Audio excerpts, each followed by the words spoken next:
Et c'est maintenant l'heure de la chronique en santé psychologique avec Karen Larocque, ex-psychologue spécialisée en autodéveloppement qu'on rejoint à l'instant. Bonjour Karen. Bonjour Juliane. Alors Karen, on a passé les 2 dernières semaines à parler de l'importance de pas tout garder en dedans. On a vu avec toi comment on peut vider notre entrepôt avec les larmes par exemple, avec les mots. Mais là, avec les mots, tu as des nuances à nous apporter.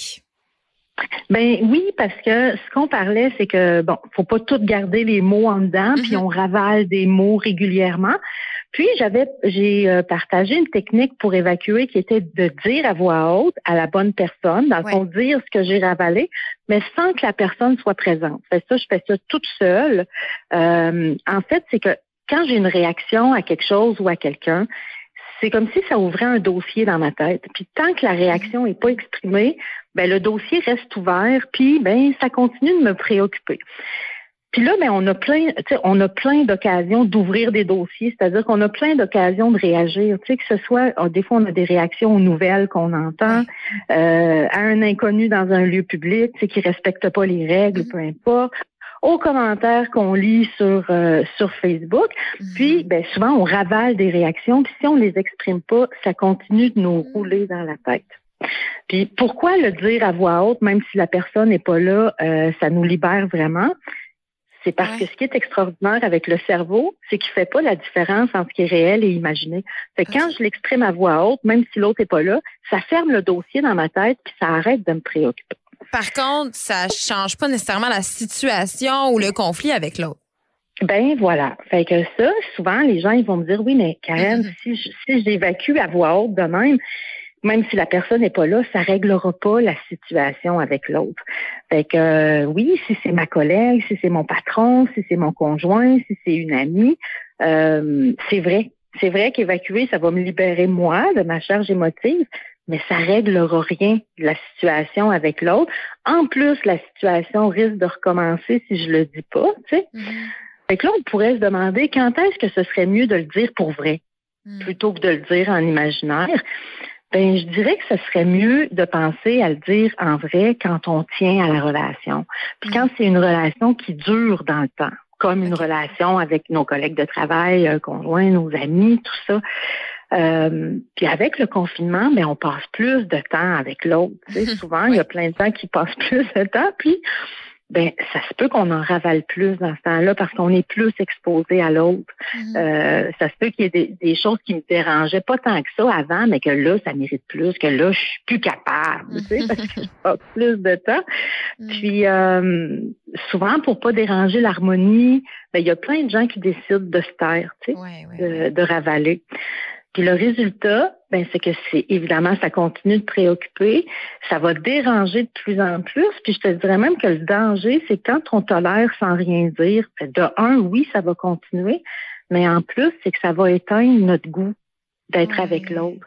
Puis ça, c'est même si on évacue. Fait que même s'il y a quelque chose qui me dérange, puis qu'à tous les jours, quand je me retrouve toute seule, j'imagine l'autre en avant de moi, puis je le dis à voix haute, ça va diminuer ma charge émotive, mais ça va éteindre mon goût d'être avec l'autre. Fait que si c'est une relation à laquelle je tiens, j'ai intérêt à trouver un moyen de le dire. Pour revivre du positif dans la relation aussi. Oui, puis pour pas perdre, pour pas perdre le lien avec l'autre, parce que vraiment, ça atteint l'attachement. C'est comme si ça mettait un verre d'eau sur le feu qu'on a face à l'autre, puis ça peut éteindre, si c'est dans une relation amoureuse, ça peut éteindre mon lien amoureux. Si c'est dans une relation d'amitié, ça peut vraiment éteindre le sentiment d'amitié puis de l'importance de l'autre dans notre vie. Fait que oui, dans ce temps-là, on aurait intérêt à le dire pour de vrai. Mais je te dirais, on s'en sort pas pour l'évacuation. C'est-à-dire que moi, je propose toujours d'évacuer avant. On aurait intérêt à évacuer avant d'aller parler à l'autre. Fait qu'avant d'aller dire à l'autre, toute seule, j'imagine l'autre devant moi, puis je dis ce que j'ai à dire. Mais là, sans censure, pour vraiment évacuer la charge émotive. Parce que si je m'adresse à l'autre, s'il y a quelque chose qui va pas avec quelqu'un que j'aime beaucoup, c'est sûr que j'ai intérêt à le dire. Mais en le disant, moi, ce que j'aimerais, c'est que l'autre m'écoute puis que l'autre tienne compte de ce que je vais dire. Et si je m'adresse à l'autre avec ma charge émotive, ça réduit mes chances d'être entendue puis d'être considérée. Quand on s'adresse à quelqu'un avec une grosse charge émotive, souvent, ce que ça donne, t'as 3 options. Soit l'autre se met à se défendre, soit l'autre contre-attaque, ou l'autre coupe la communication, a plus envie de discuter. T'sais? Puis c'est pas ça que je veux. Fait que ce que je pourrais faire, ce serait évacuer avant. Puis on devrait toujours faire ça quand on a quelque chose d'important à dire à quelqu'un puis qu'on est très chargé émotivement. Sinon, on pourrait, tu sais, admettons que je m'adresse à quelqu'un toujours en étant chargé, ben c'est sûr que la personne va être soit elle va se défendre, soit elle va contre-attaquer, ou soit elle ne voudra pas communiquer. Je peux même finir par conclure que ça donne rien de parler parce que de toute façon, elle est tout le temps à la défensive. Ah, puis là, on interprète que la communication ne marche pas avec l'autre, mais dans le fond, c'est qu'on est tout le temps chargé quand on s'adresse à la personne. Exact. Ça, c'est quelque chose que je voyais souvent, tu sais, dans mon ancienne vie de psychologue, je faisais de la thérapie de couple. Puis, ça arrivait que, tu sais, une des 2 personnes qui disait, ça donne rien de parler, tout le temps, ça a défensive, tu sais, puis ça donne rien de parler. Puis quand on regardait un peu plus près, ben, on voyait qu'à chaque fois que ça s'adressait à lui, tu sais, parce que là, si on parle que c'est madame qui disait ça de monsieur, ça donne rien de parler, il est tout à fait à la défensive. Mais là, quand on regardait de plus près, on réalisait qu'à chaque fois que madame s'adressait à monsieur, elle était elle était chargée émotivement. Puis à partir du moment où elle s'est mise à évacuer avant de s'adresser à lui, ben là, tout d'un coup, elle retrouvait quelqu'un qui était ouvert et capable de discuter. Si vous avez l'impression qu'une personne de votre entourage est tout le temps sur la défensive ou contre-attaque tout le temps ou veut jamais parler, ça vaut la peine de se demander, est-ce que quand je lui parle, je suis toujours chargée? Si oui, ben, évacuer avant, je vous assure, ça peut vraiment changer la donne, puis ça pourrait même sauver un lien, tu sais. Ouais, des fois, l'autre est un peu notre miroir, hein. faut appliquer ce qu'on voit un peu dans l'autre, des fois, à soi, puis se remettre en question. Oui, il faut prendre le temps de regarder ce qui se passe et de regarder des 2 bords. Des fois, c'est nous autres qui déclenchent la réaction chez l'autre. Donc, on évacue, on parle à la personne sans sa présence pour être sûr de pouvoir tout dire aussi sans filtre, se libérer, fermer le dossier.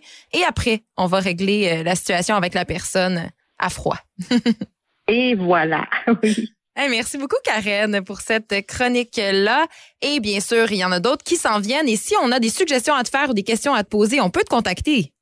Absolument. On peut. Dans le fond, la façon la plus simple de me contacter, c'est sur ma page Facebook. C'est Karen Larocque, simplement humain.